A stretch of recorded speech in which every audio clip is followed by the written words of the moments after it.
Алланың құдіретін айтам да, жаздан кейін бірден қар жауып, күн салқындап кетпейді. Жайлап күн салқындайды. Бізге сездіреді күннің салқындығын. Дайындалыңдар қысқа, қамданыңдар деген сияқты.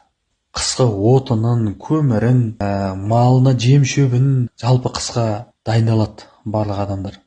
Сол сияқты мына әйел адамдарда бірден ажырасам деп кетіп қалмайды. Ол да Алланың құдіреті.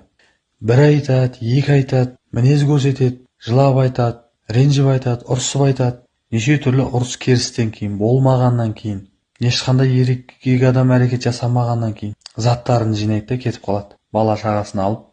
Сол сияқты қысқа дайындалғандай, әйеліміз де кетіп қалмау үшін отбасымызға да көңіл бөлу керек.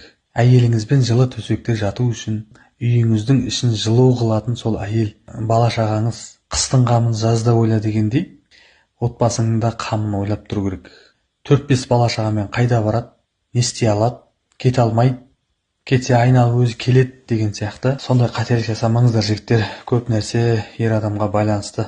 Сондай белгілер береді. Бірінші Аллах тағала бізді өзгерту үшін, бізді дұрыстау үшін, бізді жақсы болсын деп сондай сынақтар береді. Біз әйел бала шағамызды бағалай алмасақ, ішіп шегіп қаңғырып жүрсек, қыздарға барып жүрсек, тағы басқа неше түрлі әйеліне дөрекі сөйлейтін, боқтайтын, қол көтеретін, әйелін бір қызметші, құл сияқты ұстайтындар бар. Ол Алланың алдында әділетсіздік болып есептеледі.